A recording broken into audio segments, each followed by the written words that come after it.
Hey, what's going on, everyone? We got another show of the Cash Flow on the Fly podcast. We're pretty excited today. We have James with us. James Gleeson is a real estate investor and the co founder of Influence Capital Group. He is currently holding 74 units, 58 of which he owns with no partners.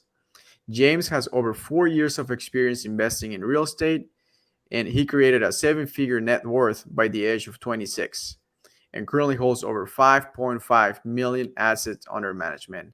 That's pretty impressive. Welcome to the show, James. Hey, thanks, Satch. Appreciate you having me, man.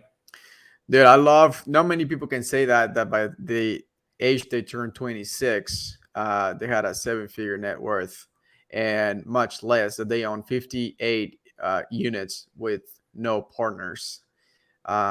So that's pretty impressive. Can we talk about that? Can we break down some of those units that you own, and how is it that you have been able to achieve that much in such a short period of time? Yeah, for sure. Well, I started at a young age. I started when I was 21 in college. I went to school to be an engineer at University of Missouri Science and Technology. Interned with John Deere as a manufacturing engineer. And man, I always wanted to go pro basketball. Basketball was my life up to college. I got into partying a little bit too much in college. Not that I would have made it to the league or pro, but any chance that I had was just diminished as a result of that, if you know what I mean. So when I was done with basketball, I really just got bored. I really needed something else to pursue. Basketball was always my, how am I going to get to the next level? That was always a part of my life. And when I lost that, I wasn't really pursuing anything because I wasn't particularly interested in engineering. I just knew that I could do, decent financially. So during an internship in Iowa for John Deere, I just found myself getting really bored. And I always had an interest in real estate investing since I was a little kid. So I really just started doing research. I started seeing more and more ads on social media. And I started with a post on Bigger Pockets, just kind of an intro post like, hey guys, my name's James. I want to get, into this real estate investing game. If any of you are willing to meet with me for a dinner or a beer or anything like that, I'd love to do that with you. And I had a property manager in Cedar Falls who was willing to meet with me, and he sat me down, and he owned a bunch of mobile homes in this mobile home park in Cedar Falls. And he was just kind of like, hey, man, I own a bunch of mobile homes. If you want to purchase one of these for $5,000, we'll manage it for you when you go back to St. Louis. And I was like, yeah, that sounds great. This is my ticket to get started in the real estate investment game. So I purchased a mobile home for $5,000. And when I ran the numbers, I was like, holy smokes, I can buy this for $5,000. It's going to rent for $1,000. I'm going to make my money back in 5 months. So it was really a no-brainer.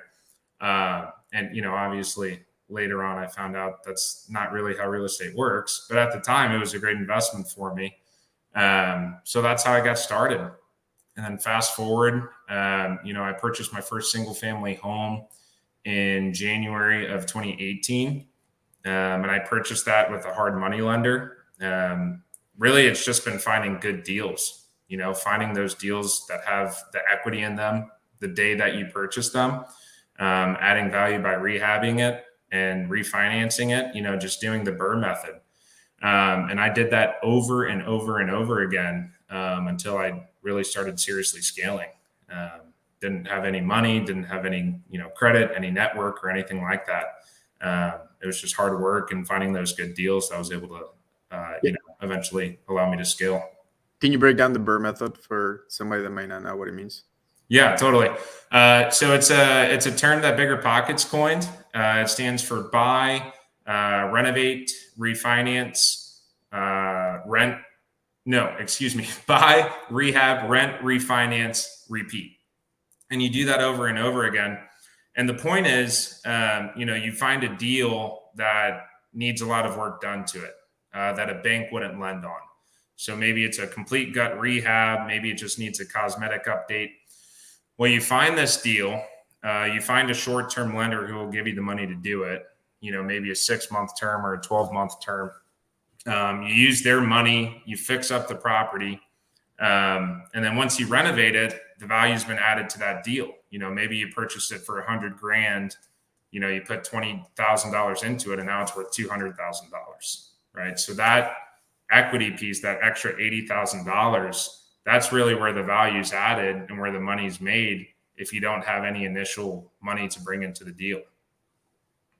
So would you say that all 58 units, or even the 74 that you own, are pretty much all of them Burr method properties? I'd say the majority of them are. I could give you a few examples. Like there was a duplex that I bought here in South City, where the seller carried back a second mortgage. And then I went to a short-term lender and used his money to purchase the property in the form of a first mortgage. So let's say the property was, I think that one was $35,000, if you could believe that. $35,000. Yeah, Yeah. you don't hear that around here. Yeah. Well, and today it's worth $200,000. So Wow. that's really the power of the government printing money and holding on to real estate long term. But this property was $35,000, and the seller, he carried maybe $15,000 of that purchase price. So I still owed him $15,000. And then I went to a short-term lender or a hard money lender for the remaining of the money, and I bought the arbitrage with his money. So basically, the entire deal I owned with debt. I owed two people for this deal, and then me and one of my best buddies here in St. Louis, we just went there every single day, and we fixed it up. We painted it, we laid the flooring, we did the cabinets, we did everything. Was he your partner in the deal, or were you just like sort of like, hey man, help me with this, or like paying him something? No, he's one of my best friends. He was my roommate. Him and I lived in a town over here called Soulard. Him and I, another funny story. Him and I rented out our rooms. We rented this apartment in Soulard. We slept on the couch and we Airbnb'd our rooms because I literally did not have any money, and I was in all this debt from owing all these, hard money lenders and investors money for real estate. So I was literally sleeping on a couch until I met my girlfriend, and she's like, you can come over. But yeah, it was crazy. But yeah, he was just my best friend. I paid him hourly, obviously, but he wasn't a partner in the deal. I own 100% of those deals. So since January 2018, you've been cranking this machine and accumulating all these properties, right? Can we talk about numbers as far as cash flow, that overall cash flow that you get out of the 74 units? How does that look like every single month or a year, whichever way you can break it down? Like what's the average cash flow per unit? I guess will be the best way to break it down, because you own some that are like duplexes, some single family homes, some larger units, right? So maybe per door, what's the average cash flow per door? Yeah, I'd say a good goal is about $100 to $200. When I first got started, cash flow was the most important thing because I wanted to replace the income of my job. Today, I still have a W-2 job as an engineer, just because it makes me a lot more bankable. When you go to a bank with just as a small business owner, you need 2 years of income before you can get any loans. So I still have a job. But yeah, I'd say $100 to $200 across the entire portfolio. It's probably anywhere from $7,000 to $14,000 per month in cash flow. But there's other months, let's say a roof needs to be replaced, or you have a sewer lateral issue, or whatever it is, and my cash flow is, almost nothing, or it's $2,000, or it's negative. There's months where, stuff like that happens, and it just kind of averages out over the year. But I would say that's probably the least important metric that I pay attention to in real estate investing with my portfolio. It's super important because if you don't have cash flow, you won't be able to hold on to the asset long term. So it's very important to me that it's producing at least some sort of income. That way, if there's a recessionary period, or if there's a boom or a bust, whatever it is, I'm still producing income. I could still hold on to that asset. But what's much more important to me is the appreciation of my portfolio long term, and the debt pay down of my portfolio long term. So today, my portfolio is worth just above $5.5 million, right? But every 15 years or so, that number is going to double. And it's not going to double linearly, it's going to compound. So in the next 15 years, my portfolio might be worth $11 million, $12 million. And then 15 years from them, it might be worth, $24 million, $30 million. And I don't have to do anything, right?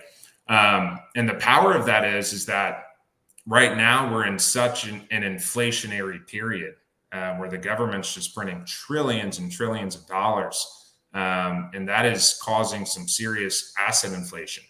So real estate is one of the best hedges against inflation, and it's one of the best asset classes to be in. So I truly believe in holding real estate long term.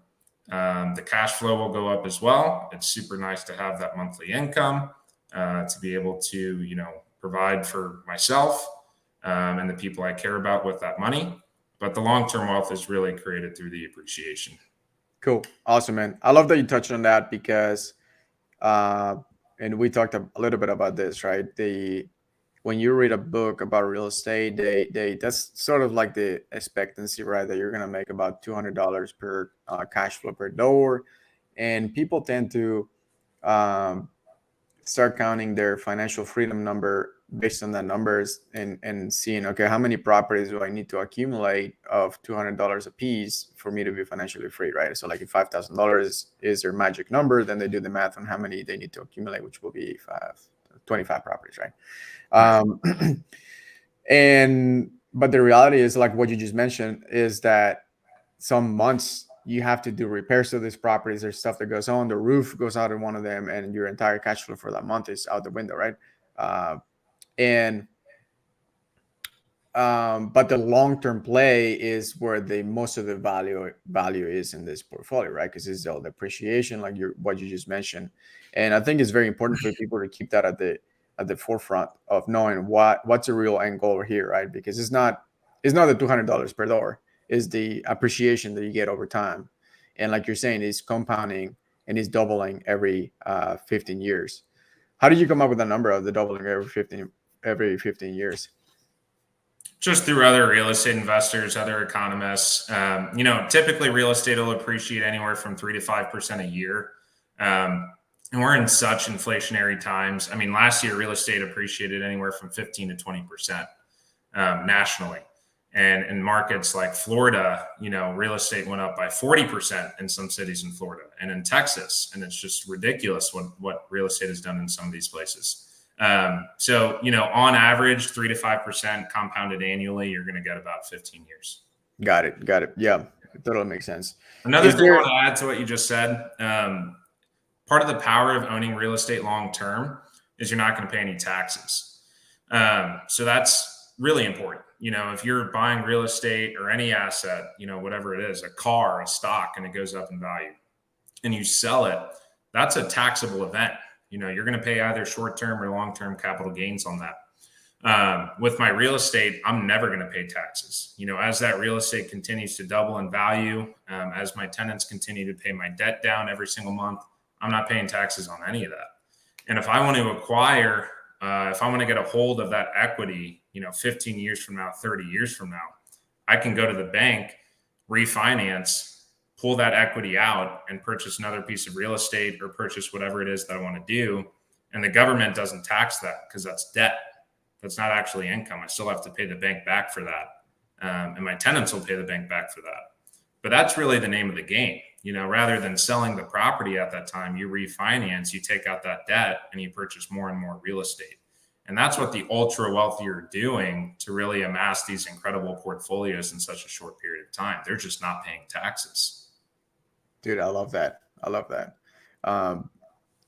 Do you do any, or maybe you haven't yet, but do you, as far as cost segregation goes, do you do anything like that on your portfolio? Or I guess because you're buying them you're not buying them all at once swing, right? You're acquiring them as you go. So I wouldn't even know how to that will fit into that sort of buying schedule. But Yeah, um, with the cost segregation, you can escalate, or you can shorten rather the amount of time that the government depreciates your asset. So in a normal scenario, for your listeners who don't know this, if you purchase a property for $100,000, let's say, if the building itself is worth $80,000 and the land is worth $20,000, the government allows you to depreciate the $80,000 that the property is worth over 27 and a half years.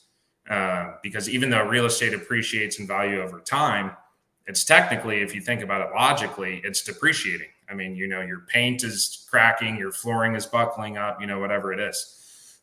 So the government actually allows you to write that off as a loss. And as a result of that, even with my W-2 income and, all the properties that I own and all this income that I'm getting, I've always gotten a refund at the end of every year. I've never owed a dime in taxes. So I've never had a reason to do a cost segregation study or the bonus depreciation that Trump's administration came out with. I've never had to do any of those things. Got it. You mentioned that you don't have to do anything as far as, and I think you were probably saying that more in the sense of you don't have to do anything for your portfolio to double in value. But that led me to think that led me to want to ask you, what is it that you do as far as maintaining this portfolio? Well, like, what are you involved in? Yeah, great question. So yeah, when I say you don't have to do anything, you definitely have to do some things. It's not completely passive.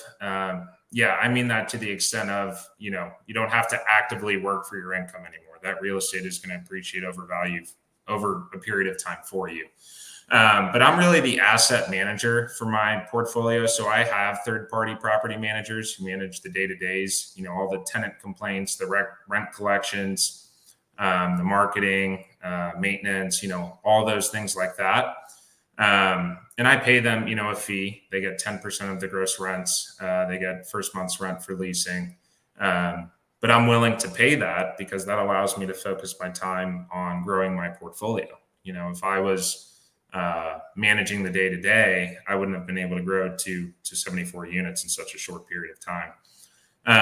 So that's really staying on top of your property managers. I track KPIs when we're marketing a unit. I'm keeping track of, the days on market, how many leads we're getting, how many showings we're getting of those leads, and then of those showings, how many applications we're getting. And when you're tracking those three things, you can really see what the problem is in your marketing. So if you're not getting enough showings, there's something wrong with the online marketing. It has nothing to do with your showing agent or anything with the property. If you're getting a lot of showings, but you're not getting a lot of applications, there's either something wrong with the property or there's something wrong with your showing agent. They're not selling the property. And another thing, if you're not getting a lot of showings, your price might be too high. So those are the types of things that I'm looking at. I'm looking at the numbers. I'm certainly not micromanaging, but I'm just making sure that my assets are performing the way that they should. And I'm focusing my time on growing my portfolio and networking. That's awesome, man. You mentioned finding good deals is a big focus for you, right? How are you finding those deals? Yeah, from day one, I started as a wholesaler. I really wanted to get into the business of real estate, no money, no credit, make $10,000 in a deal, stuff like that. That sounded really appealing to me. But I found out that I suck at it. It's really hard. And I think I sucked at it because you really have to be consistent. You can't just send out some mailers and some Google ads and just be done. You have to do that for 6 months in a row, 12 months in a row. And then when, a prospect finally sees your message for the 6th or 12th time, they're like, okay, fine, I want to sell my house, and I just wasn't patient enough to do that. So really I have been leveraging other people's marketing, other wholesalers, other real estate agents, other investors. I've just been getting my name out there through social media. And in doing that, I might pay a wholesaler an additional $5,000, $10,000 for the deal. But if the deal still pencils out, if I'm still getting it at 70% of the after repair value, then it makes sense for me. I'm willing to pay that $5,000 or $10,000 to that wholesaler. So with regards to finding deals, I really haven't done that much direct to seller marketing or anything like that. I've really just leveraged other people's marketing, other people's knowledge, other people's money, and found deals like that. It's been very successful.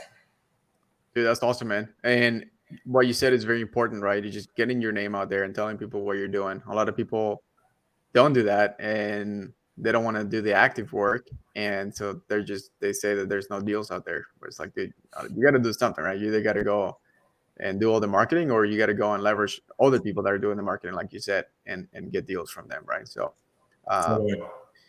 that's awesome, man. So prior to the show, we were talking a little bit about the economy, interest rates, inflation, how all of that is affecting real estate. Can you elaborate on what your outlook is for the economy? Yeah, absolutely. So my take is that the government has literally single-handedly destroyed our economy, and they're making it worse by the day. Right now, we're dealing with a serious inflation problem. And this kind of goes into my investment thesis as a whole. This is why I'm so pro real estate and why I'm holding real estate long term. We have a serious inflation problem. And the Federal Reserve has raised rates. The Fed funds rate, as we record this podcast, it's at 2.75%. And we're already in a recession. We've already had 2 quarters of negative GDP. That's it. I want to say, yeah, you and I agree. We're in a recession. I think most people agree, except the government, right? They changed the meaning. Whenever we went into a recession, they changed the meaning of the definition of recession, right? That's exactly right. We're not in a recession. It's like, come on. Yeah, exactly. They completely changed the definition, just like they changed the definition of inflation. The CPI, the Consumer Price Index that we track today, if we were tracking it with the same CPI that we were tracking in the 70s, when we had double-digit inflation, we would have worse inflation today than we did then. Today, we track owner's equivalent rent instead of actual housing prices. And this is all engineered by the government. So last year, according to the government, we had a 5% increase in owner's equivalent rent. And if you actually look at real estate, real estate's gone up 15, 20%. That's ridiculous. There's no way that housing has only gone up 5.5%. And that's a third of today's CPI. And then there's also the basket of goods. In the 70s, they had the same basket of goods. They always said, how much would it cost for a turkey dinner for Thanksgiving? Well, today, if broccoli goes up too much or chicken goes up too much, they take that out, they replace it with another basket of goods, and they say, oh, inflation's not that bad. And it's ridiculous. So yeah, they did the exact same thing with inflation. They're doing it now with the recession, now that we're in a recession, and we're only at 2.75% in the Fed funds rate. In the 1970s, Paul Volcker, he had to raise rates to 20% by the 1980s in order to fight inflation. Wow. Right now, we're only at 2.75%, and we're already in a recession. Meaning, if we brought rates to not even 20%, how about 10%? How about 5%? The economy would be in a disaster. Mm-hmm. Banks would default, corporations would default, investors would default. The central bank might have to default because we're in $31 trillion worth of debt. As the interest rates go up, the amount that the government has to pay to service that debt also increases. So we're in just a completely different situation than we were in the 1970s. We were in about $500 billion worth of debt in the 1970s. We had trade surpluses. We were a much stronger nation. Today, we are the largest debtor nation in the country. We have trade deficits. We're $31 trillion in debt, and we're already in a recession. So what I think is going to happen, it's completely up to the Federal Reserve. If the Federal Reserve does the right thing, they raise rates, we go through this economic depression, things get really bad, but our dollar resets. We start doing things the right way. We're going to go through an extremely hard period, harder than we ever did in '08 or during the Great Depression, but it's going to reset everything. And ultimately, we have to go through that pain because of all the money printing and all this free everything that we're doing nowadays. We have to go through that pain in order to reset things. What I think is more likely, because of what the government has done and because of their track record, is that as soon as things get really bad, well, they're just going to go right back to dropping rates and printing trillions of dollars of money and go into QE5. And I think this is going to be an endless cycle until we have so much inflation that our dollar ultimately crashes. And foreigners no longer want to accept our paper dollars because it's not backed by anything anymore. And we're just being reckless with all this money that we're printing and our monetary and our fiscal policies. So I think that as a result of that, anyone who's holding hard assets, as this inflation gets worse and worse and worse, real estate's going to become more and more and more expensive and more unaffordable for the average person. So I think the people who are holding real estate today, they're really going to benefit 10 years from now, 20 years from now, 30 years from now. So nobody has a crystal ball. The Federal Reserve could very likely continue raising rates. I just don't think that's likely based on what I've seen so far. I don't want to take this too political, but do you foresee any changes on the way that our country is and how our country could become based on the money situation? Like if we were to turn it, like if things just kept getting worse and it becomes another Great Depression, do you think there will be any, how do I say this? The United States of America, do you think it will cease to exist? Something will happen. There will be a war against another country, try to take over. I don't know. Something like that. Do you Yeah, think? no, absolutely. Well, remember, we weren't always the world's reserve currency. The only reason we can print dollars and foreigners give us their stuff for our paper dollars is because we have the world's reserve currency. And that happened after World War II. And that was all fine and dandy until 1971, when Richard Nixon took us off the gold standard. So then from that point forward, we just print paper dollars and exchange it for stuff. And I think eventually, so, keep in mind, we weren't always the world's reserve currency. So just because things are good right now doesn't mean they've always been good. And I think it's totally possible that America's standard of living, as this inflation gets worse and worse, I mean, my girlfriend went shopping the other day for organic chicken. It's 6x6, and the people who are just listening in audio, I mean, it's a small package of chicken. It was $7.50. I mean, I'm in Missouri. Where are you located? That's a lot for us. That's a lot for us. And eventually, what if that's $15, $20? So America's standard of living is really going to get pretty bad because we really don't produce stuff like we used to back in the day. We don't manufacture as much as we used to. We truly depend on other countries. And the only reason why inflation hasn't hit consumer goods up until this point is because of globalization, because of our ability to trade our dollars to other countries. The second that stops and other countries say your dollar's no good anymore, well, all we have is our own supply, and prices are going to go through the roof. So I think it's totally possible that we experience something pretty bad. Yeah, you bring a good point there at the end, because once we start relying on just our own resources, like you said, there's not enough supply, right? So demand is going to go through the roof, and there's no, like you said, then prices are going to just skyrocket, and then it's like a vicious cycle that just gets worse and worse. Yeah, and supply chain and everything like that too. I mean, it doesn't stop with prices. Yeah.